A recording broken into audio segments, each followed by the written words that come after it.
اعوذ باللہ من الشیطان الرجیم بسم اللہ الرحمن الرحیم۔ گرامی قدر علامات قیامت کے دوسرے مرحلے کا آغاز ہوا چاہتا ہے، جو دور فتن کہلاتا ہے یا علامات صغریٰ تصور کر سکتے ہیں۔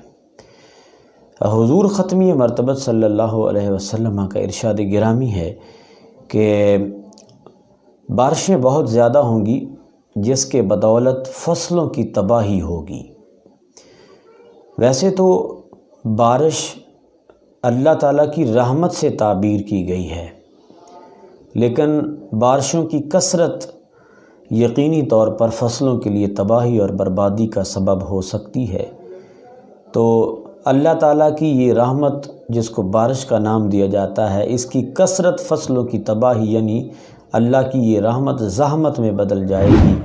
اور اس سے ایک معنی یہ ہے کہ بارشیں وقت کے علاوہ ہوں گی، یعنی جب ضرورت ہوگی تب نہیں ہوگی، جب ضرورت نہیں ہوگی تب ہوں گی۔ تو یہ معنی بھی اس کا مراد لیا گیا ہے۔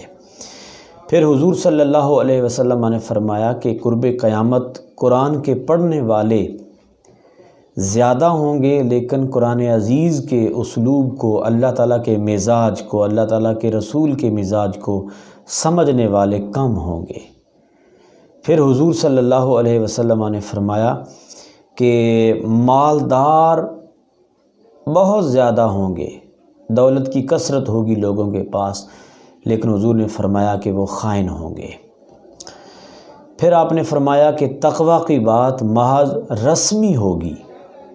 دور حاضر کے پیروں کو ہی آپ دیکھ لیں کہ سر پر بڑا جبہ قبہ، دستار اور حلیہ، ہاتھ میں تسبیح اور ٹوپی، بظاہر بڑا تقوی والا لباس ہے، لیکن اس لباس کے اندر بہت سارے لوگ ڈھونگی اور بہت سارے جاہل لوگ بھی موجود ہیں۔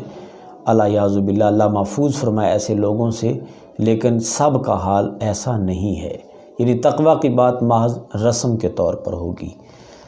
پھر آپ نے فرمایا کہ مرد ریشمی لباس پہنے گا اور اس کے لباس کے پہناوے کا طریقہ عورتوں کی طرح ہوگا، تنگ لباسی جو ہے وہ مردوں کے اندر آ جائے گی۔ حضور صلی اللہ علیہ وسلم نے فرمایا کہ جس قوم کا لباس سکڑ جاتا ہے، اللہ تعالیٰ اس قوم کو ذلیل کر دیتا ہے۔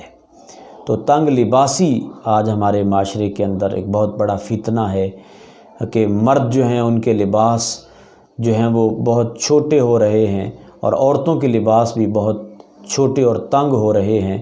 تو اس کے اندر یہ ہے کہ مرد جو ہے اس نے عورتوں کی شبیہ جو ہے وہ دھار لی ہے، اور عورتوں نے مردوں کی شبیہ جو ہے وہ دھار لی ہے۔ تو ایک ننگے پن کی ایک صورت ہے۔ تو جیسے آپ دیکھتے ہیں کہ مسلمانوں کی بیٹیوں کے سروں سے بھی دوپٹے چھن چکے ہیں، اور ان کے چاک اور گریبان بڑے ہو چکے ہیں۔ تو یہ علامات قیامت میں سے ایک علامت ہے۔ پھر آپ نے فرمایا کہ تجارت اور مال میں کثرت کے باوجود لوگ برکت کا شکوہ کریں گے۔ لوگوں کے پاس مال کثرت کے ساتھ ہوگا، تجارت بھی بڑی کثرت کے ساتھ ہوگی، لیکن حضور نے فرمایا کہ پھر بھی وہ برکت کا شکوہ کریں گے۔ برکت کا شکوہ کیوں کریں گے؟